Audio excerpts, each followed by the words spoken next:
मुख्यमंत्री नायब सिंह सैनी ने पंचकुला में महिला प्रतिनिधियों के साथ की बजट पूर्व परामर्श बैठक। विभिन्न क्षेत्रों में अग्रणी भूमिका निभाने वाली 35 महिलाओं ने दिए अपने सुझाव। जयपुर में आयोजित हुई नवीकरणीय ऊर्जा की क्षेत्रीय समीक्षा बैठक में शामिल हुए प्रदेश के ऊर्जा मंत्री अनिल विज ने कहा, सौर ऊर्जा से होगा आने वाले कल का उदय।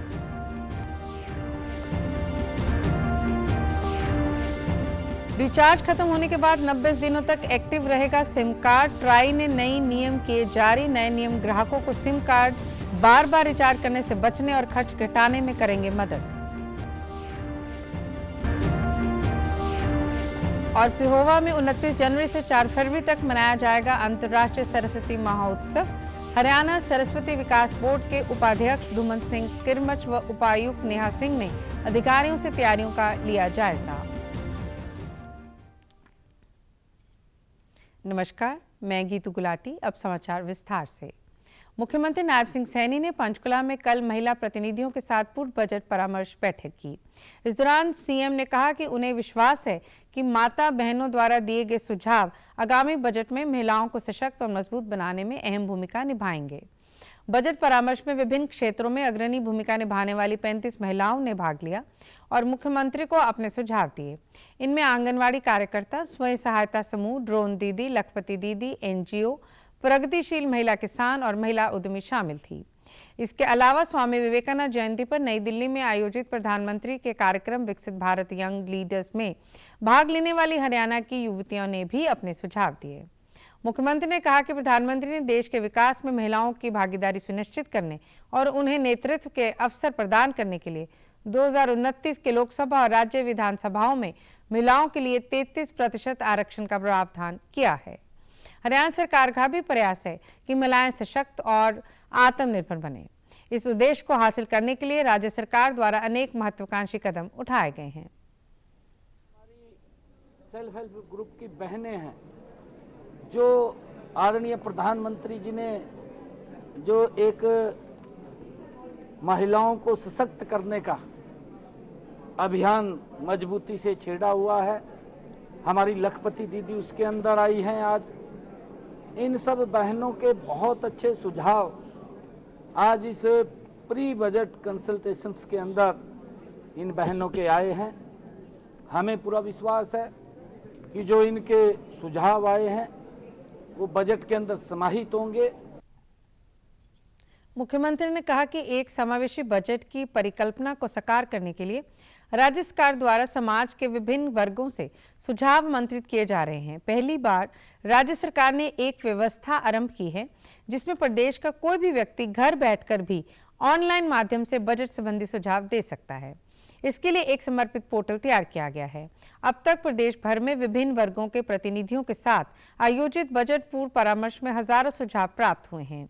उन्होंने कहा कि शीघ्र ही वे फरीदाबाद में उद्योगपतियों और पानीपत में टेक्सटाइल इंडस्ट्री के प्रतिनिधियों के साथ भी प्री बजट चर्चा कर सुझाव लेंगे।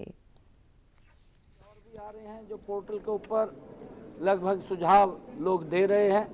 पहली बार हमने ये व्यवस्था खड़ी की है कि अगर कोई बजट से संबंधित अच्छे सुझाव वो देना चाहता है तो पोर्टल के ऊपर भी वो दे सकता है, डाल सकता है। पानीपत के अंदर हमारे जो कपड़े के व्यवसायी हैं, टेक्सटाइल यूनिट हैं, उन टेक्सटाइल यूनिट के सभी प्रतिनिधियों से हमने बात करनी है।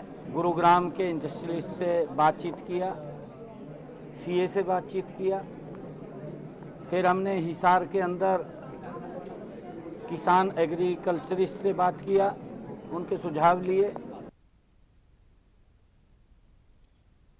नवीन और नवीकरणीय ऊर्जा मंत्रालय द्वारा जयपुर में आयोजित नवीकरणीय ऊर्जा की क्षेत्रीय समीक्षा बैठक आयोजित की गई। इसमें केंद्रीय नवीन और नवीकरणीय ऊर्जा मंत्री प्रहलाद जोशी व प्रदेश के ऊर्जा मंत्री अनिल विज शामिल हुए। इस दौरान अनिल विज ने अपने संबोधन में कहा कि आने वाला कल सूर्य ऊर्जा की ओर आंखें उठाकर देख रहा है। सूर्य ऊर्जा का सबसे बड़ा स्रोत है। मानव के बढ़ते आधुनिक विकास ने पूरी दुनिया को प्रभावित किया है। मनुष्य जीवन के लिए पर्यावरण को शुद्ध रखना बहुत आवश्यक है, लेकिन ऊर्जा के बिना भी व्यक्ति नहीं रह सकता। ये एनर्जी की ओर आंखें उठाकर देख रहा है। सूर्य ही एनर्जी का मुख्य स्रोत है।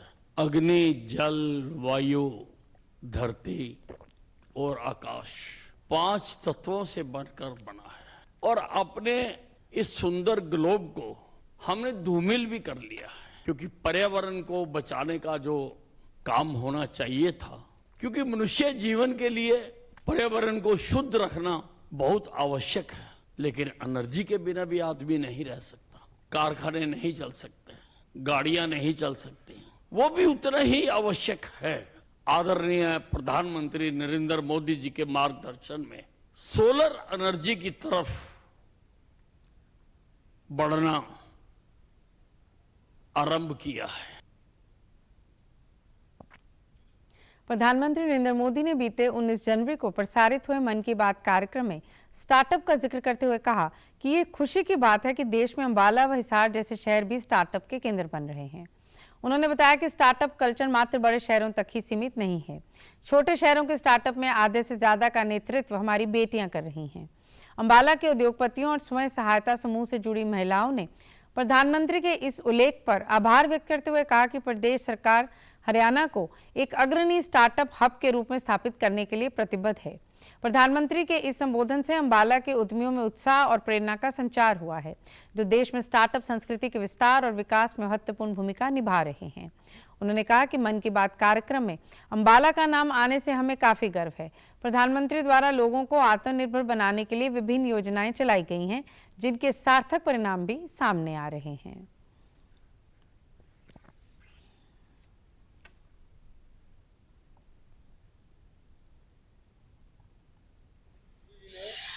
मतलब अंबाला और हरियाणा का नाम लिया, जो उभरते हुए शहर है हरियाणा के, और हमें जानकर बहुत खुशी हुई कि हमारा नाम पूरे मोदी जी के बोलने के बाद ही पूरे विश्व में विख्यात हो गया। और मैं सराहना करता हूँ मोदी जी की, उनकी नीतियों की, जिनकी वजह से हमें इतना काम करने के लिए मनोबल मिलता है और इतने हमारे पास प्लेटफॉर्म मिलते हैं, चाहे वो जेम के माध्यम से हो या किसी और सरकारी माध्यम से हो। और जीएसटी के बाद तो हमारे काम करने के लिए हमें बहुत सुविधा मिलती है। यहाँ पर साइंस में काफी काम हुआ है, काफी अच्छा काम है। यहाँ पर साइंस की दुकानें भी बोले, यहाँ पर मिनिस्ट्री एरिया भी अच्छा है साइंस का। और मोदी जी ने जो 118वें एपिसोड में अंबाला का जिक्र करा है, उसके लिए हम बहुत सराहनीय हैं। और यहाँ पे बहुत तरक्की हो रही है, लोग बहुत दूर से सामान लेने साइंस का यहाँ पर आते हैं। बहुत अच्छा लग रहा है, आगे भी जो है काफी अच्छा काम होएगा। मोदी जी ने जो कहा है बहुत अच्छा काम होगा। मैं एक सेल्फ हेल्प ग्रुप से जुड़ी हुई हूँ। हमें बड़ी खुशी है कि अंबाला का नाम इसमें आया है। सब प्रधानमंत्री जी ने उसका जिक्र किया है और अंबाला आगे बढ़े, मेरी यही इच्छा है। प्रधानमंत्री जी का धन्यवाद करती हूँ इस सभी उसके लिए कि उन्होंने हमें एक मौका दिया है, जो घर की जो महिलाएं हैं कि वो अपने इस देश की उन्नति में कुछ योगदान कर सकें। उधर मन की बात कार्यक्रम में प्रधानमंत्री नरेंद्र मोदी द्वारा हिसार जिक्र करने के बाद हरियाणा कृषि विश्वविद्यालय में स्थित एबिक केंद्र में खुशी का माहौल है। ये केंद्र अब तक 250 से अधिक लोगों को ट्रेनिंग व आर्थिक सहयोग दे चुका है। विश्वविद्यालय के कुलपति प्रोफेसर BR कंबोज ने कहा कि प्रधानमंत्री ने मन की बात कार्यक्रम में स्टार्टअप को लेकर हिसार का नाम लिया है, जो न केवल हिसार के लिए बल्कि पूरे प्रदेश के लिए गर्व की बात है। हिसार जैसे कई शहर स्टार्टअप का केंद्र बन रहे हैं। उनके इन शब्दों से हमारा उत्साह और भी बढ़ गया है। हमारे युवा आज केवल नौकरी के ही पीछे नहीं भाग रहे, वे सब स्टार्टअप पर ध्यान दे रहे हैं। प्रधानमंत्री ने मन की बात में कहा कि हमारा स्टार्टअप कल्चर अब बड़े शहरों तक ही सीमित नहीं है।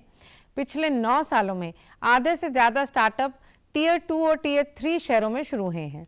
सबसे बड़ी बात यह है कि महिलाएं भी स्टार्टअप शुरू करने के लिए आगे आ रही हैं। विश्वविद्यालय में स्थापित एग्री बिजनेस इंक्यूबेशन सेंटर विद्यार्थियों, उद्यमियों, किसानों तथा महिलाओं को बिजनेस आइडिया पर स्टार्टअप के लिए 4 से 25 लाख रुपए तक की अनुदान राशि प्रदान करता है। विश्वविद्यालय का उद्देश्य युवाओं को उद्यमिता की तरफ आकर्षित करना है।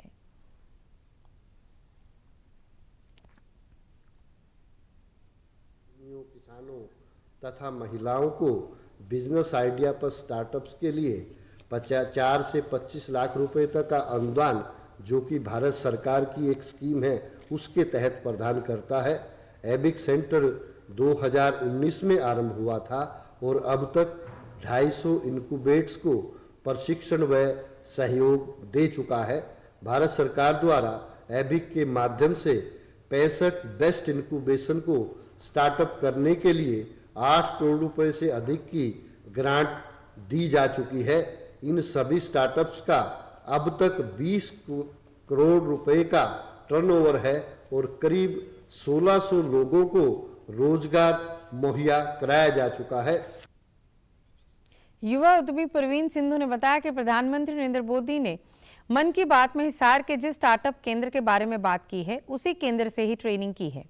केसर की खेती कश्मीर में होती थी, परंतु एबेक केंद्र से ट्रेनिंग लेने के बाद वे अपने घर में ही केसर की खेती कर रहे हैं।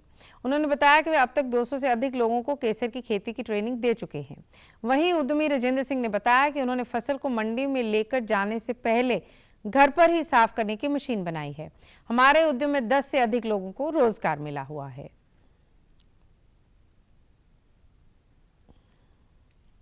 जी ने कल जो हिसार के स्टार्टअप का जिक्र किया है उसमें उन्हीं स्टार्टअप में से हम भी एक हैं। एबिक से हमने ट्रेनिंग ली है। कंट्रोल इन्वायरमेंट में केसर की खेती कर रहे हैं। एबिक से ट्रेनिंग लेने से पहले हम जैसे सिंपल हम बिजनेस तो कर रहे थे, लेकिन पॉलिश तरीके से हम बिजनेस नहीं कर रहे थे। अब हम जैसे प्रोफेशनल बिजनेसमैन की तरह हम खेती कर रहे हैं और बिजनेस कर रहे हैं। 200 प्लस लोगों को हम इसकी ट्रेनिंग दे चुके जो हमसे जुड़े हैं, जिसमें से 50 प्लस हैं अभी जो अच्छी तरह से अपना काम कर रहे हैं, रोजगार कर रहे हैं और आगे भी औरों को वो मदद कर रहे हैं सिखाने में। यहाँ पे हमें केंद्र से कैसे मशीन बनानी है, कैसे हमारे डॉक्यूमेंट पास करने, कैसे वेरिफिकेशन होनी है, सभी चीज़ों के बारे में बताया गया और हमें यहाँ से 25 लाख रुपए की ग्रांट मिली और उस 25 लाख से हमें हमारी जो फैक्ट्री बनाई और आज हम अच्छे स्तर पर चल रहे हैं और हमारा अच्छा कार्य चल रहा है। तो युवाओं को कहना चाहते हैं, देखो मैं एक कम पढ़ा लिखा किसान होने के बावजूद और कुछ आइडियाज़ मेरे दिमाग में थे, उनको लेकर मैं यहाँ पे पहुँचा और आज यहाँ इस स्तर पर पहुँच गया। तो अगर हमारे जो भी युवा हैं, कोशिश करने वाले हैं, तो उनके दिमाग में अगर कोई अच्छा आइडिया है तो यहाँ एबिक में आए। भारतीय दूरसंचार विनियामकरण प्राधिकरण ट्राई ने सिम कार्ड की वैधता के बारे में नए नियम जारी किए हैं। ये नए नियम ग्राहकों को सिम कार्ड बार बार रिचार्ज करने से बचने और खर्च घटाने में मदद करेंगे। ट्राई की कंज्यूमर हैंडबुक के अनुसार रिचार्ज खत्म होने के बाद आपका सिम 90 दिनों तक एक्टिव रहता है। इसका मतलब ये है कि रिचार्ज खत्म होने के बाद भी किसी व्यक्ति का नंबर 3 महीने तक चालू रहेगा। ट्राई के अनुसार किसी व्यक्ति के नंबर पर अगर 90 दिनों तक कोई रिचार्ज नहीं है और उसमें 20 रुपए का प्रीपेड बैलेंस बचा है तो कंपनी 20 रुपए काटकर 30 दिनों की अतिरिक्त वैलिडिटी देती है। इस तरह नंबर बिना रिचार्ज के 120 दिनों के लिए और ज्यादा एक्टिव रह सकता है। BSNL का सिम कार्ड बिना किसी रिचार्ज के 180 दिनों तक एक्टिव रहेगा। इसके अलावा ट्राई के नए नियम के अनुसार जियो, एयरटेल, वोडाफोन, आइडिया के यूजर्स को भी बड़ी राहत मिलने वाली है। कुरुक्षेत्र के पिहोवा में अंतर्राष्ट्रीय सरस्वती महोत्सव 2025 को गीता जयंती की तर्ज पर बड़े स्तर पर मनाया जाएगा। उपायुक्त नेहा सिंह ने कहा कि ये महोत्सव सुंदर और भव्य रूप में आयोजित हो, इसके लिए प्रशासन और धार्मिक एवं सामाजिक संस्थाओं को मिलकर काम करना होगा। पिहोवा में 29 जनवरी से 4 फरवरी तक मनाए जाने वाले सरस्वती महोत्सव की तैयारियों को लेकर उपायुक्त नेहा सिंह और हरियाणा सरस्वती विकास बोर्ड के उपाध्यक्ष धूमंत सिंह किरमच ने आज अधिकारियों से कार्यक्रमों की विस्तार से जानकारी ली। उपायुक्तों ने पिहोवा तीर्थ पर तमाम व्यवस्थाओं का जायजा लेने के उपरांत अधिकारियों को आदेश दिए कि अधूरे कार्य को जल्द से जल्द पूरा किया जाए। उन्होंने कहा कि सरस्वती तीर्थ विश्व प्रसिद्ध तीर्थ है। महोत्सव के आयोजन को लेकर विभागों के अधिकारियों, धार्मिक एवं सामाजिक संस्थाओं के प्रतिनिधियों को शहर के सौंदर्यीकरण पर विशेष फोकस रखकर आपसी तालमेल के साथ काम करना होगा।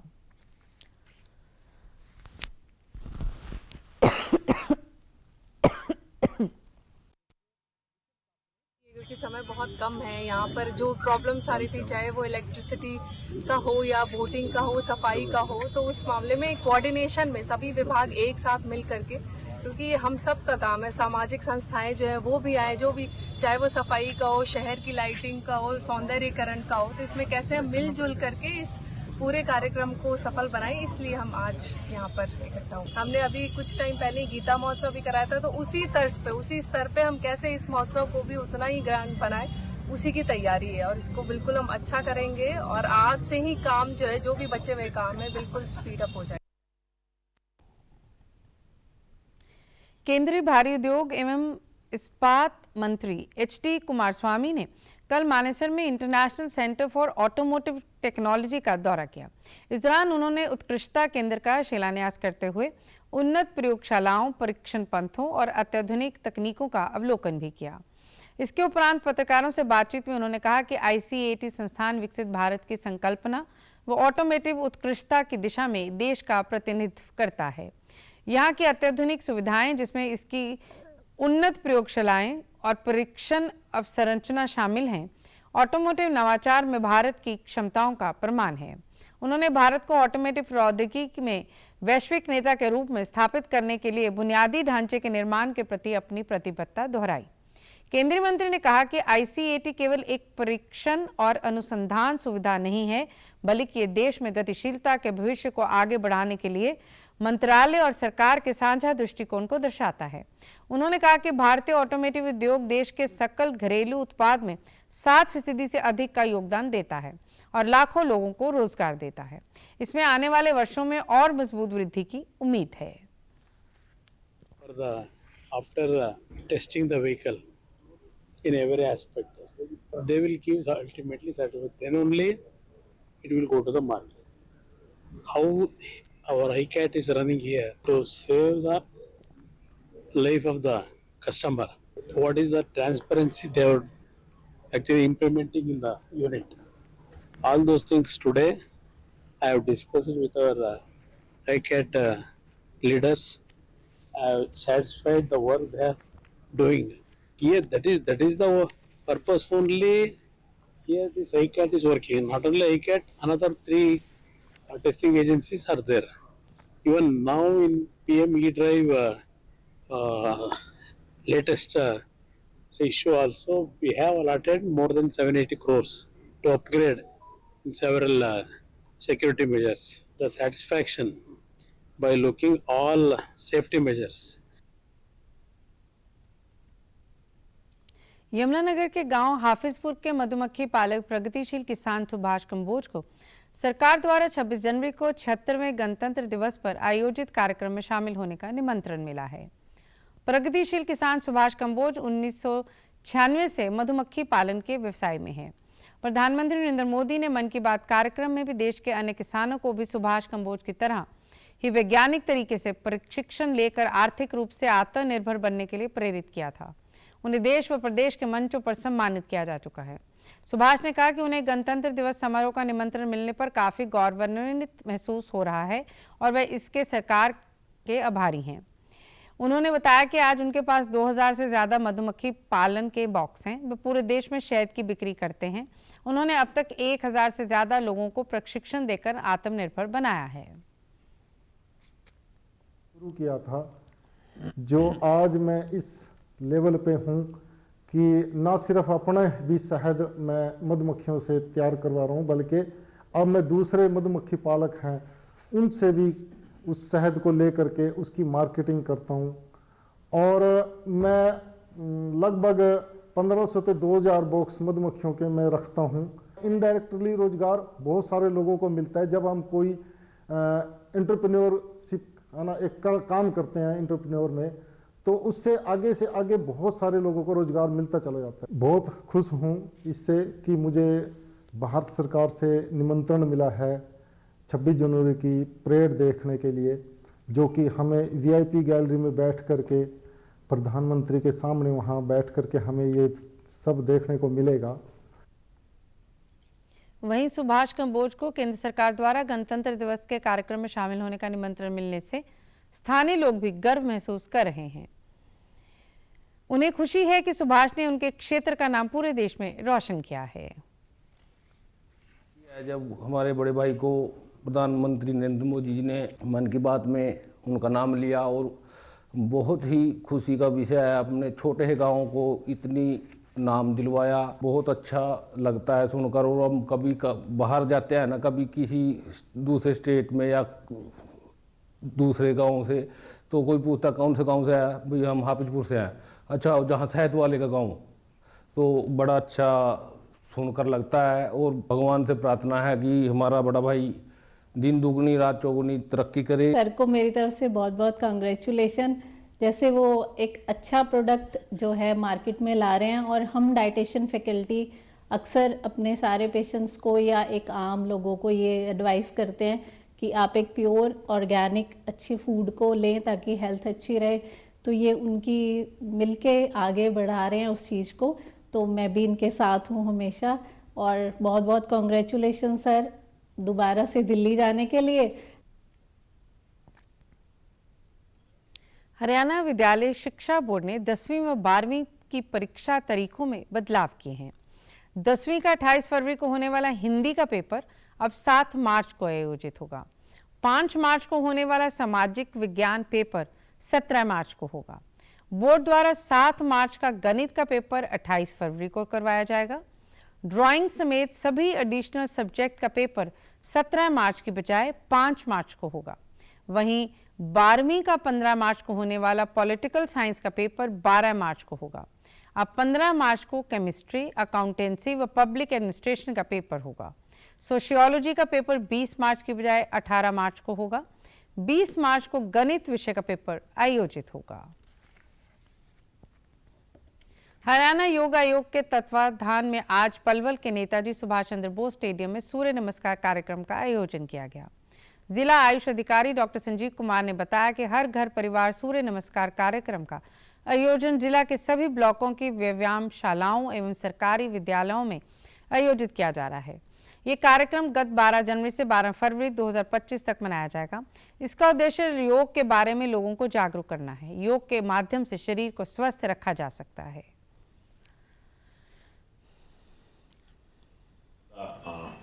प्रोग्राम पहुंचाएं और इससे लोगों को लाभ के विषय में बताएं। और सूर्य नमस्कार एक ऐसी चीज है कि इसमें 12 पोस्चर होते हैं और संपूर्ण योग का लाभ हमें इस एक आसन से मिलता है। तो हमारी कोशिश रहेगी कि हम मैक्सिमम लोगों तक पहुंच पाएं। हमारा इसमें टारगेट 1 लाख रखा गया है, तो 1 लाख लोगों को हमें रजिस्ट्रेशन कम से कम कराने हैं और मोटिवेट बहुत लोगों को करना है। वहीं इस योग कार्यक्रम के नोडल अधिकारी डॉक्टर रामजीत योगाचार्य ने बताया कि सूर्य नमस्कार कार्यक्रम के माध्यम से युवाओं को योग के लिए प्रेरित किया जा रहा है। हम सूर्य नमस्कार के आसनों को प्रतिदिन कर स्वस्थ रह सकते हैं। उन्होंने सभी लोगों से सूर्य नमस्कार और योग क्रियाओं को अपनाकर जीवन शैली को स्वस्थ रखने का आह्वान किया। उन्होंने कहा कि सूर्य नमस्कार अपने आप में संपूर्ण योग अभ्यास है जो मनुष्य की बौद्धिक क्षमता, शारीरिक और मानसिक विकास को बेहतर करता है।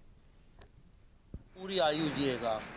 सर्व व्याधि विनाशनम, शरीर की जितनी भी व्याधियां हैं, बीमारियां हैं, उन सब का विनाश हो जाएगा।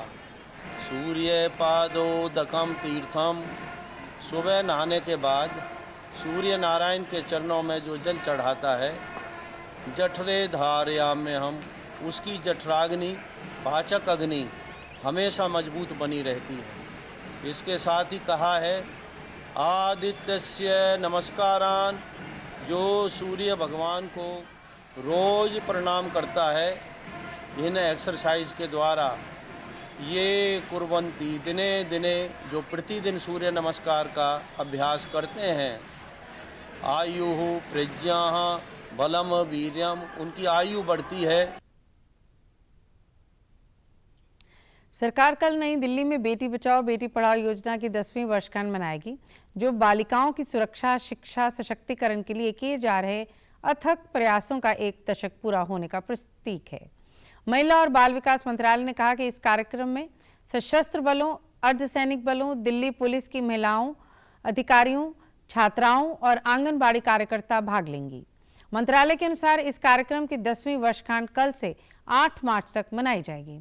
इसका समापन अंतर्राष्ट्रीय महिला दिवस पर किया जाएगा। इसी तरह के कार्यक्रम राज्य और जिला स्तर पर आयोजित किए जाएंगे।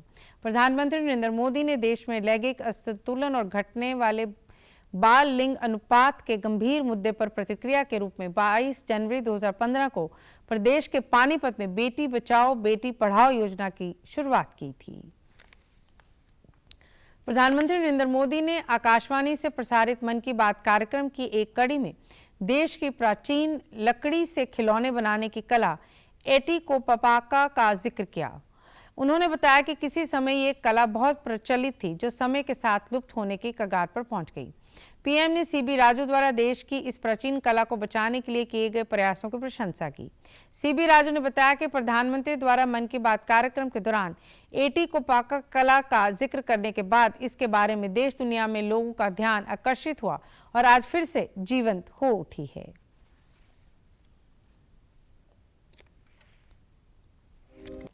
मन की बात में आप सबका स्वागत है।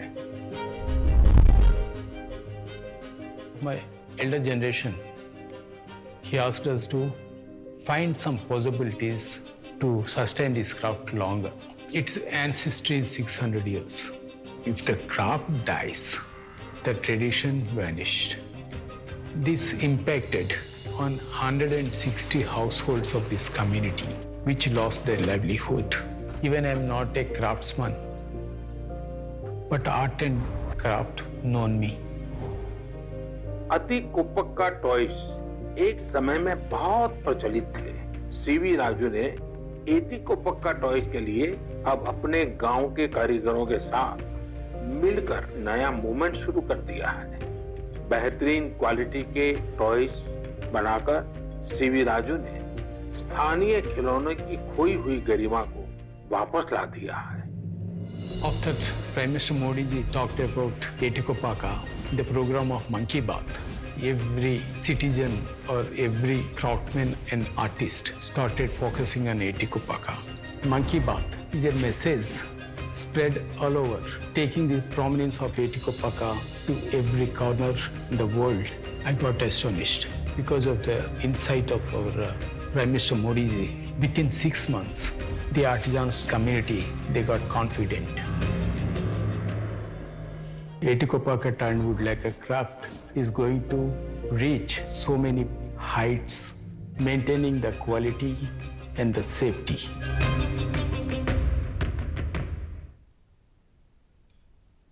प्रदेश में एक बार फिर मौसम में बदलाव होने की संभावना बन रही है। चौधरी चरण सिंह हरियाणा कृषि विश्वविद्यालय के मौसम वैज्ञानिक मदन लाल खीचड़ ने बताया कि पिछले कुछ दिनों से मौसम आमतौर पर खुश चल रहा है। सुबह व रात के समय गहरी धुंध देखने को मिल रही है। दिन का तापमान 20 डिग्री सेल्सियस व रात का तापमान 5 से 7 डिग्री सेल्सियस चल रहा है। उन्होंने बताया कि कल व परसों पश्चिमी विक्षोभ के प्रभाव के कारण प्रदेश के अधिकतर क्षेत्रों में कहीं हल्की बूंदाबांदी व बारिश की संभावना बन रही है। यह बारिश फसलों के लिए लाभदायक सिद्ध होगी। उन्होंने किसानों को सलाह देते हुए कहा है कि आने वाले 2 दिन तक फसलों की सिंचाई ना करें व कीटनाशकों का छिड़काव रोक दें। 24 जनवरी के बाद मौसम आमतौर पर खुश्क हो जाएगा और तापमान में फिर से गिरावट देखने को मिलेगी।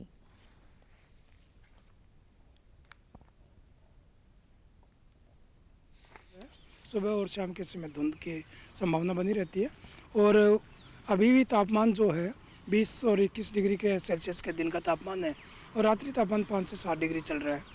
अभी आने वाले दिनों में 22 और 23 जनवरी को एक पश्चिमी विक्षोभ के प्रभाव के कारण हरियाणा के ज़्यादातर क्षेत्रों में कहीं बूंदाबांदी कहीं हल्की बारिश की संभावना बन रही है और वो फसलों के लिए लाभदायक होगी। और किसान भाइयों को ये सलाह है कि अभी 2 दिन के लिए फसलों में कोई सिंचाई ना करें। यदि स्प्रे को भी रोका जाए तो रोकी जा सकती है। और प्रदेश के मुख्य सचिव डॉक्टर विवेक जोशी ने प्रदेश भर में 1 जनवरी से 31 जनवरी तक चल रहे विशेष स्वच्छता अभियान के प्रभावी कार्यान्वयन आह्वान किया है। साथ ही उन्होंने संबंधित अधिकारियों को निर्देश दिए कि केंद्र सरकार की योजनाओं की गहन समीक्षा की जाए ताकि विकास और कल्याण के लिए धनराशि का पूर्ण उपयोग सुनिश्चित किया जाए। वह कल चंडीगढ़ में प्रशासनिक सचिवों के साथ विभिन्न योजनाओं की समीक्षा कर रहे थे। इस दौरान उन्होंने प्रदेश में स्वच्छता पहलों की समीक्षा की तथा कार्यालय में दक्षता बढ़ाने और रिकॉर्ड के समुचित रखरखाव में स्वच्छता अभियान के महत्व को रेखांकित किया। सरकारी विभागों के कामकाज को सुव्यवस्थित करने के उद्देश्य से मुख्य सचिव ने ई-ऑफिस का उपयोग बढ़ाने की आवश्यकता जताई। उन्होंने संचार को सुव्यवस्थित करने, विलंब को कम करने और समग्र उत्पादकता को बढ़ाने के लिए सरकारी विभागों के कामकाज को सुव्यवस्थित करने और इसमें तेजी लाने के लिए प्रशासनिक सचिवों को प्राथमिकता आधार पर रिकॉर्ड का डिजिटलीकरण करने के लिए भी निर्देश दिए। डॉक्टर विवेक जोशी ने जन शिकायत निवारण को और अधिक कारगर बनाने के लिए संबंधित अधिकारियों को समाधान पोर्टल के कुशल कार्यान्वयन पर ध्यान केंद्रित करने के निर्देश दिए। उन्होंने उच्च न्यायालय में लंबित मामलों में जवाब दाखिल करने में तेजी लाने और ये सुनिश्चित करने के भी निर्देश दिए कि सभी लंबित निर्णयों को बिना किसी देरी के लागू किया जाए। उन्होंने निर्देश दिए कि कैबिनेट बैठक के एजेंडे समय पर भेजे जाएं तथा अंग्रेजी और हिंदी दोनों भाषाओं में प्रस्तुत किए जाएं। मुख्य सचिव ने कहा कि प्रदेश की सड़कों का गड्ढा मुक्त बनाने के उद्देश्य से विकसित GIS आधारित हर पथ एप्लीकेशन में सुधार किया जाए। इस अपग्रेड से उपयोगकर्ता अनुभव में सुधार होगा और सड़क से संबंधित मुद्दों को हल करने में दक्षता सुधार होगा। उन्होंने PM गतिशक्ति राष्ट्रीय मास्टर प्लान के तहत बड़ी परियोजनाओं की नियमित निगरानी की आवश्यकता पर भी बल दिया। साथ ही महिला एवं बाल विकास विभाग को बाल कुपोषण से निपटने पर भी ध्यान केंद्रित करने के निर्देश दिए। समाचारों में आज इतना ही। नमस्कार।